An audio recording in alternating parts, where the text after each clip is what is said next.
Hello, I'm Dr. Tabby Leslie. I'm a consultant dermatologist in London, and I've been asked to talk today about Urticaria, what's new.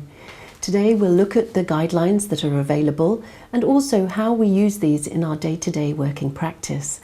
I'd like to update you on the definition of Urticaria as well as the classification, and these are very important in order to make the correct diagnosis. You'll need to understand the pathophysiology so that you understand how we manage the condition. And we need to be able to make the correct diagnosis and assess the severity of the patient's disease, when to start treatment, when to increase treatment, and when to decrease treatment, and also how to manage with which particular drugs at which stage.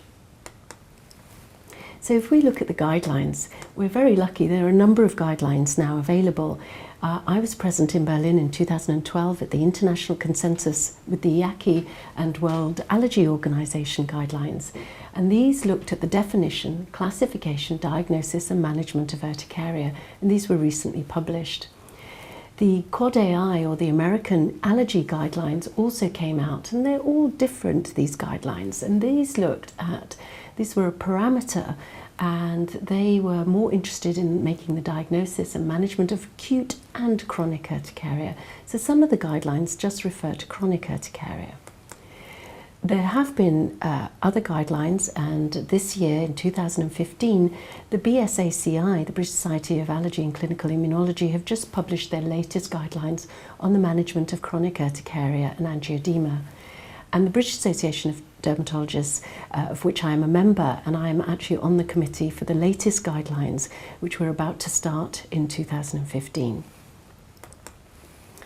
So what is the definition? Well, the definition has changed and now is more in keeping with all the consensus as a disease characterized by the development of itchy wheals, hives, angioedema, or both.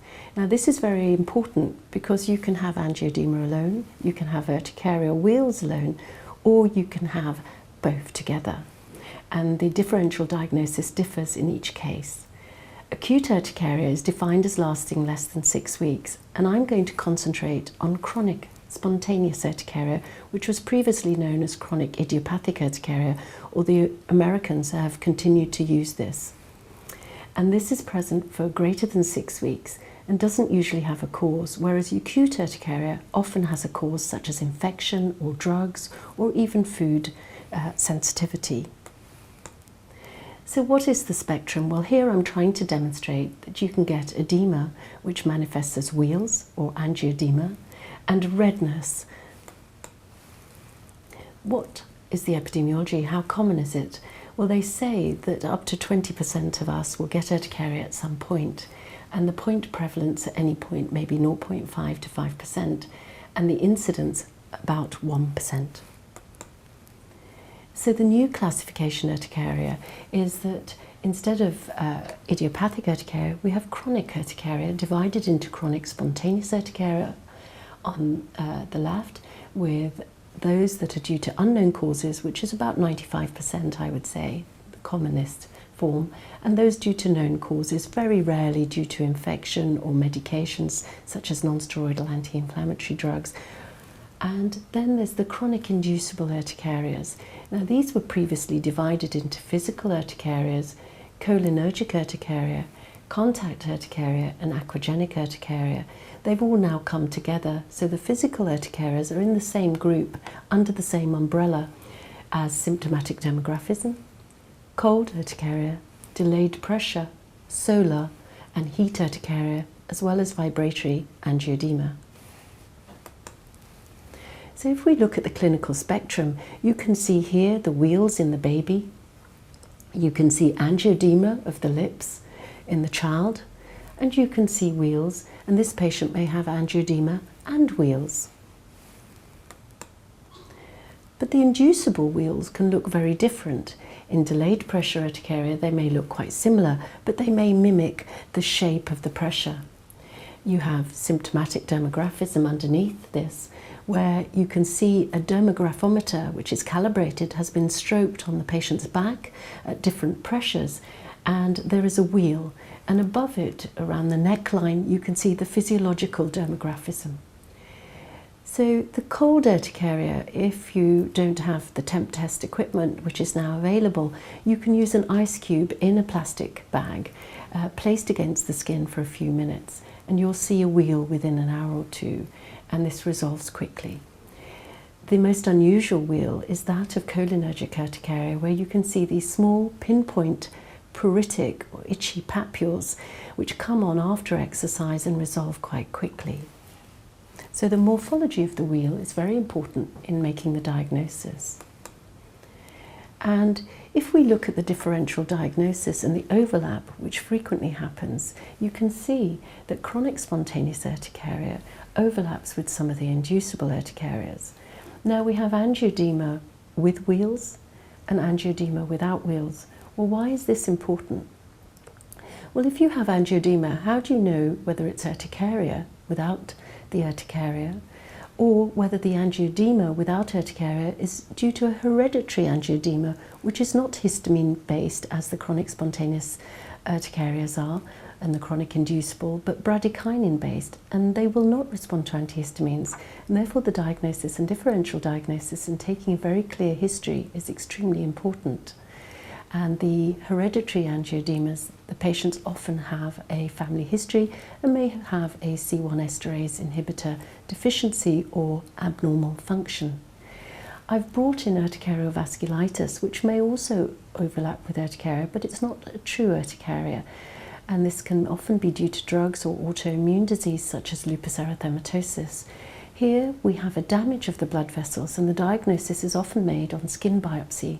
The wheals last longer, so in chronic spontaneous urticaria the wheals last up to 4 hours, whereas in urticarial vasculitis they can last for 48 to 72 hours and fade like a bruise, leaving purpura or post-inflammatory hyperpigmentation. This is important because urticarial vasculitis, again, is not histamine mediated, and so antihistamines won't work. They're interleukin-1 mediated. And another form of urticarial like rashes is the autoinflammatory syndromes, which are also interleukin-1 mediated, and these include Schnitzler's syndrome, which have a paraprotein to IgG or IgM and have systemic features.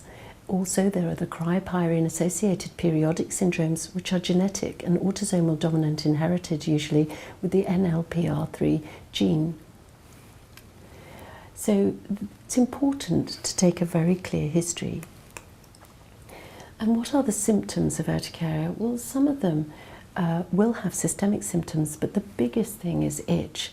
And this is not often in urticarial vasculitis or in the autoinflammatory syndromes, but more in the true urticarias. You can get redness and swelling, as you saw in the pictures, but occasionally you can get arthralgia and general malaise. The most important thing in urticaria, and why it requires close attention and close follow-up, is that these patients have a true impaired quality of life, and we have measurements for this which I'll demonstrate later. But they have lack of sleep and depression. It affects their relationship, it affects their working lives and what sports they can do and what choice of clothing they have to make. So in order to understand how we manage, we need to know about the pathophysiology.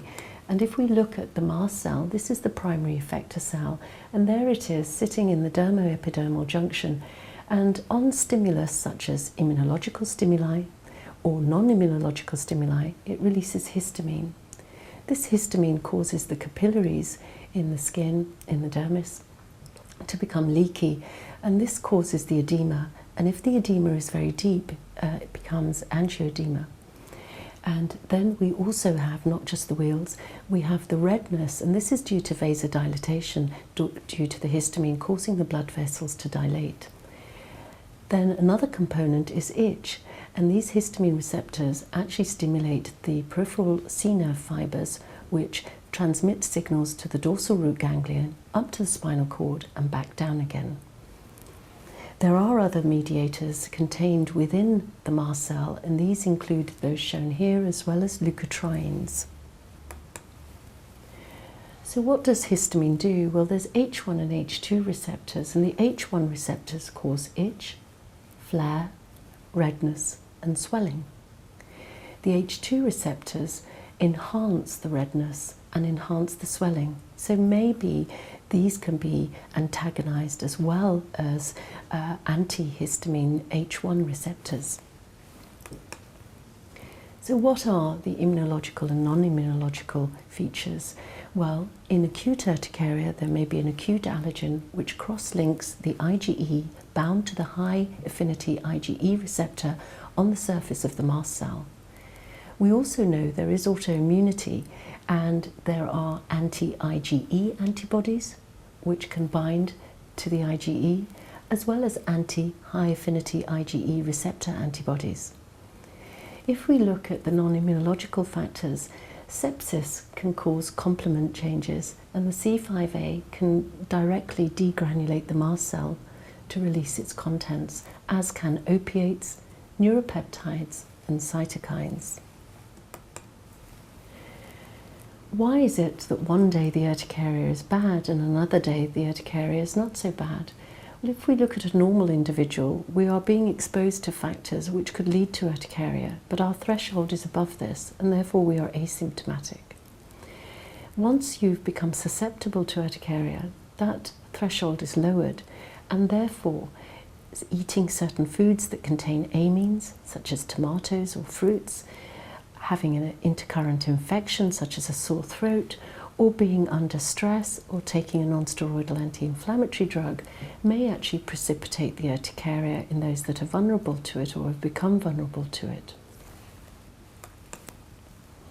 So the latest guidelines from the international consensus tell us that the way to make the diagnosis is to approach a routine diagnostic workup, which, to exclude differentials, must include a full blood count and an ESR and CRP to look for autoinflammatory or inflammation.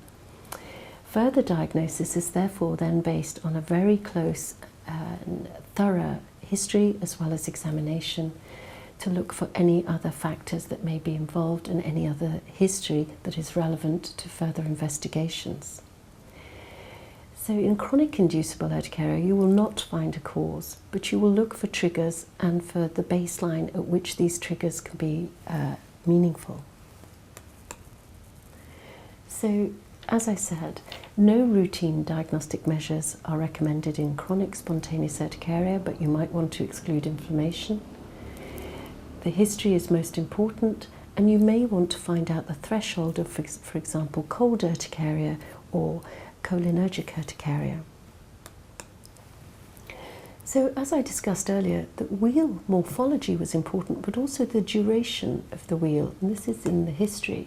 So if your patient says, my wheals last an hour, you're usually dealing with a physical urticaria, but not delayed pressure urticaria, which may take up to 24 hours to resolve. For the contact urticarias, they may take 2 hours to resolve. And chronic spontaneous urticaria, as known now, and delayed pressure urticaria, 24 hours or less. Whereas the urticaria vasculitis is 48 to 72 hours. So again, very important to help you make the diagnosis and exclude any differentials. So look at the wheal morphology. You've seen the classical urticated wheals, you now see the dermographic wheals, and you see the pruritic papules of cholinergic urticaria. Remember, your patient may not have the wheals when they're in the clinic, and you may have to elicit or induce them.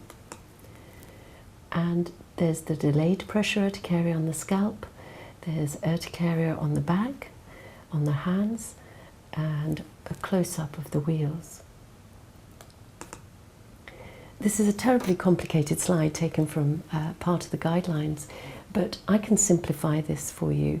And we talked about wheals alone, with no angioedema, and if you look at those, then you might be in the realms of an autoinflammatory syndrome or urticaria vasculitis, which are interleukin-1 mediated, or it could be chronic spontaneous urticaria without angioedema and chronic inducible urticaria.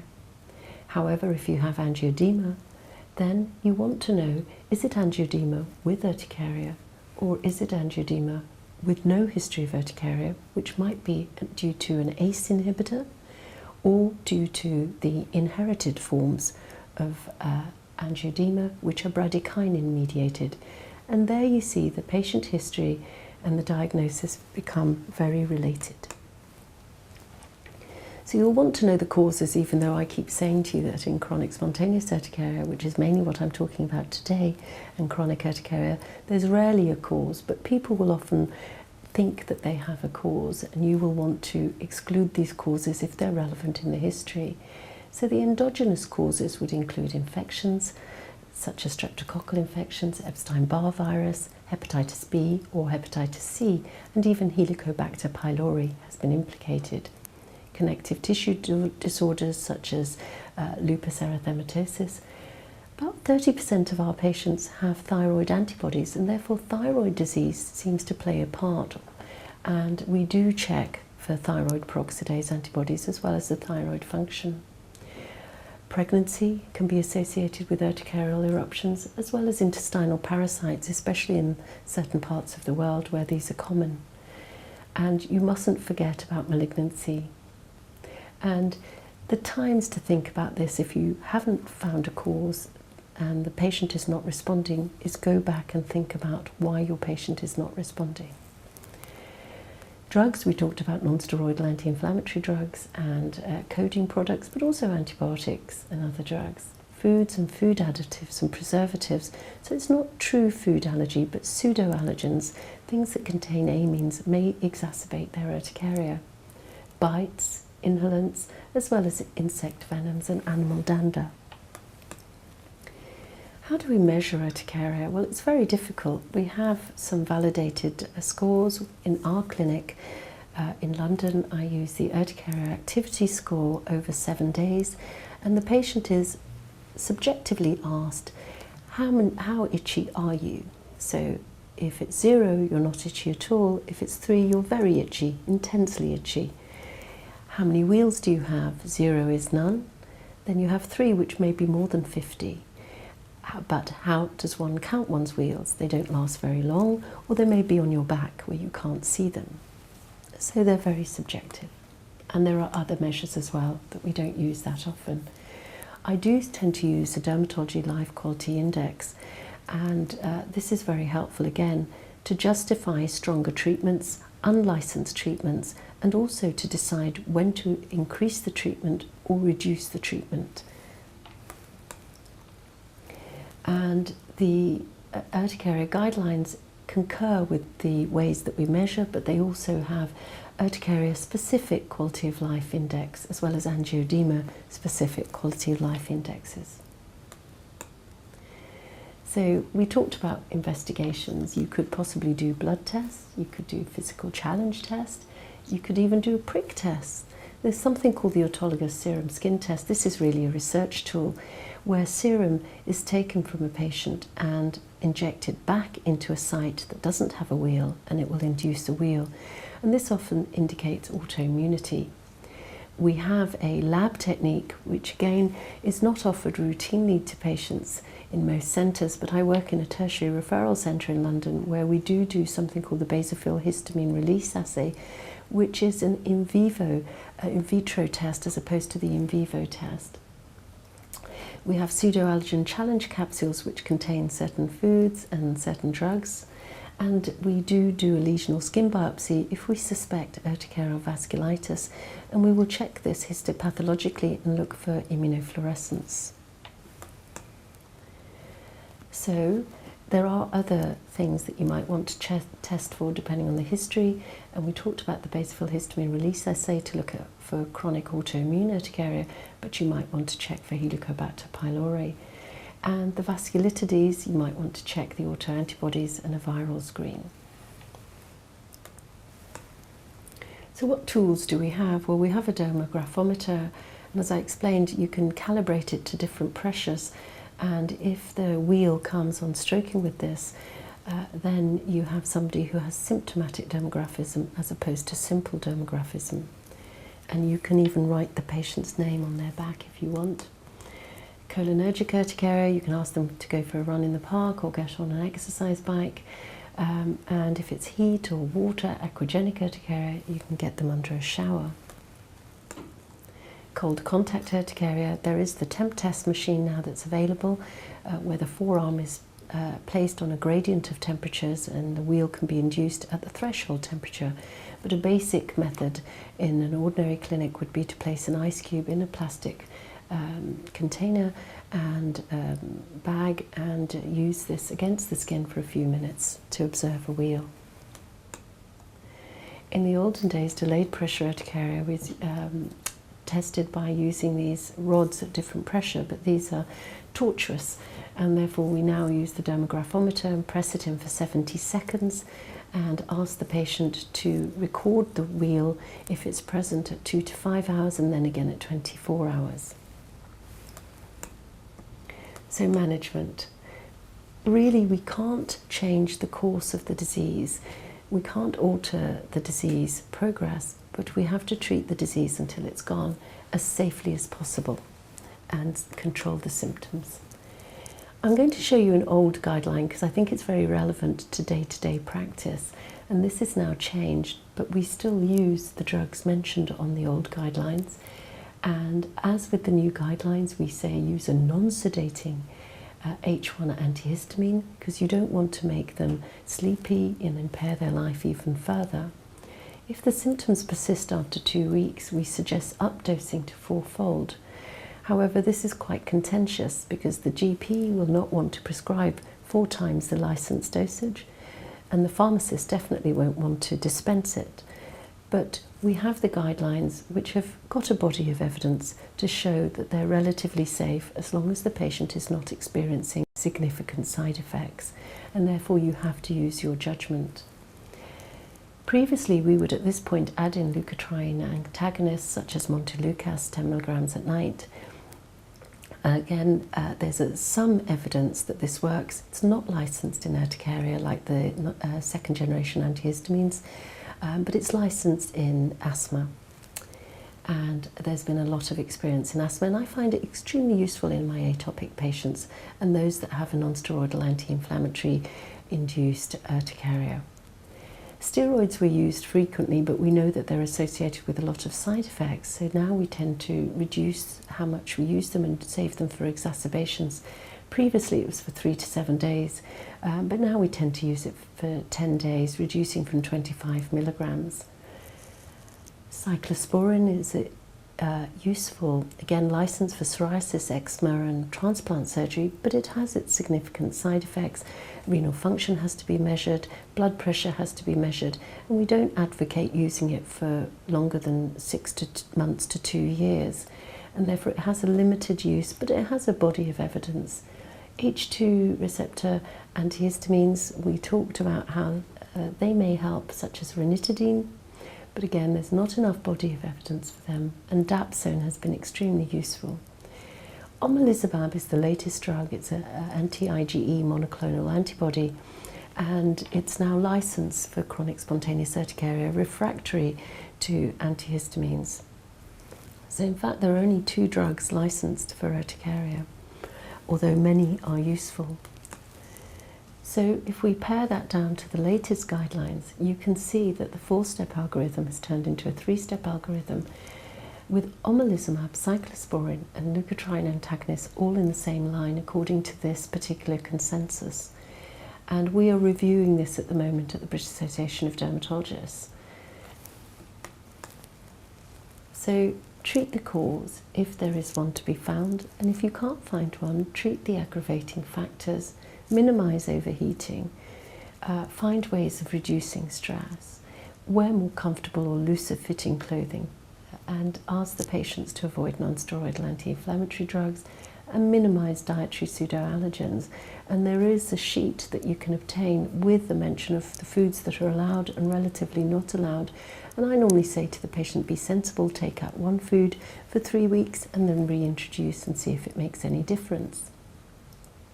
The pharmacological ways, we've talked about first-line treatments with non-sedating second-generation antihistamines, and these are the only ones recommended in the European guidelines, but the American guidelines have said that hydroxyzine, which is a sedative antihistamine from the first generation, may be useful, especially in patients that are troubled by symptoms at night and are having difficulty sleeping. The targeted therapies and third-line immunomodulatory as well as suppressive therapies are very useful, but we're not sure if they modify the disease. And at the moment, until the funding and other issues are sorted, it has been that the biologics were fourth line, but as you saw from the latest guidelines, they're in the third tier and are licensed for chronic spontaneous urticaria. So which is antihistamine? It's one of the commonest questions I'm asked. Which is the best antihistamine? Well, there isn't a best one, just like there isn't a best moisturiser. There is the most suited and most suitable. So you'll see from this list that there are a number available, and some are more suitable in younger children. And this is slightly outdated because fexofenadine 60 milligrams can now be used in those that are 6 years of age and over. Loratadine goes down to 2 years, whereas you can see cetirizine may be able to go down lower now. The licensing are changing, and desloratadine goes down to 1 year. There are the newer ones, misolastine and ropatadine, and the latter may also have effects on other factors released from the mast cells, such as platelet activating factor. Certain drugs and certain foods can interfere with the level of the medication, and these include grapefruit juice, so you have to warn the patient to read these sheets very carefully. So the guidelines say don't mix and match the antihistamines, stick to one second-generation antihistamine and increase it to fourfold. What are the other treatments available? Well, we've talked about steroids, but they have side effects, and only short courses during exacerbations are appropriate. Dapsone is extremely effective, although there's not enough data for it, for delayed pressure urticaria in aspirin-sensitive patients, and danazol for cholinergic urticaria, doxepin, which is H1, H2, and also an antidepressant, so it can help reduce anxiety and depression and therefore stress. Montelukast, especially in the aspirin-sensitive and pressure urticarias. Sulfasalazine has been used, tranexamic acid, especially in angioedema, hydroxychloroquine for those with associated autoimmune disease, and newer treatments. Phototherapy can be helpful in those that systemic therapy can't be tolerated or not appropriate. People are looking into vitamin D levels and treating the thyroid disease, psychotherapy, and of course the low pseudoallergen diet, which is shown here, which is said to be a histamine-free. There's based on colouring, preservatives, amines, certain fish, certain fruits. So the jury is out, but we feel that we should offer it to our patients as often they are convinced that they have a food sensitivity. Other modalities that have been tried are plasmapheresis, IVIG, tacrolimus systemically, mycophenolate mofetil, methotrexate, and azathioprine. Now, what's new? Well, Omalizumab is the latest kid on the block, and it's extremely useful. If you take the antihistamine level, if you look at how well they work, 45% of our patients will improve with the licensed dose of antihistamine. 65% may improve with up-dosing to fourfold. You're left with 35% of patients that are still needing more treatment and other treatments. And of those, if you look into Omalizumab, those that go onto it, 70 to 80% improve depending on the study that you look at. And how does it work? Well, we're not quite sure, but we know that it binds the free IgE. It's effective in all forms of urticaria, although the studies have been done on chronic spontaneous urticaria, and its case reports mainly in the other forms. There may be a rapid reduction of free IgE in the blood and a slower reduction and downregulation of the high affinity IgE receptor on the basophil and mast cell surface. And there are still studies going on about the direct effects and on its effects on other inflammatory cells. So how is it given? It's given as a subcutaneous injection. The studies showed statistical significance and improvement for urticaria at 150 milligrams dosage monthly. However, if the patient had angioedema, there was only statistical significant improvement for the 300 milligram dosage. The license is for 300 milligrams monthly subcutaneously. The patient has to be given the injection in the hospital environment, as the longest duration of use has been in asthma, and some cases of anaphylaxis were reported, and therefore the patient has to be monitored, and some institutions actually issue EpiPens in case the anaphylaxis happens later. This has not been an issue of any significance in the urticaria patients. The difference between the asthma patients is their Omalizumab dose is made on their weight, whereas we use a generic dose across the board of 150 milligrams or 300 milligrams as the licensed dosage says. There are very few side effects and it's very effective, but it has issues about funding at the moment in this country. So we've talked about what you should do, and in our department we will always start on a licensed dose, increase to fourfold, and then consider prednisolone or cyclosporin, especially in exacerbations or for short-term use, and in autoimmune urticarias that may have a positive basophil histamine release assay. The leukotrienes are useful to add in, as is ranitidine, and which is not in the guidelines anymore. So we've talked about steroids really just for the exacerbations and short term. Special populations, well, what should we say about children, pregnant women, and those that are breastfeeding during lactation? Well, the latest guidelines in the EACI, the European Association of Clinical Immunology and Allergy, suggest the same approach be taken in these patients. Obviously with the children you'll up fourfold the licensed dosage, not the adult dosage that's available in children. And for pregnant women you also may want to be careful of the dosage. So I did talk about the Quad AI. We looked at the three-step algorithm from the International European Consensus and the World Allergy Organization. The Quad AI has a four-step, and you can see here they very much agree with us until we get to hydroxyzine, although they do add in an H2 antagonist at step 2, and step 4 they bring in Omalizumab and other immunomodulatory and immunosuppressive drugs. They include doxepin into step 3, and therefore there is some slight differences. And you must extract from each guideline what's relevant to your patient. And remember, these are guidelines, they're not protocols. They will help you make the diagnosis, but they will not make the diagnosis for you. They will help you manage the patient, but it will be based on your individual patient's needs and requirements. And so step down, that's the important thing. It's chronic spontaneous urticaria, will resolve spontaneously. You treat until the disease is gone. And it's like a match has lit a fire. The match goes out, but the fire burns.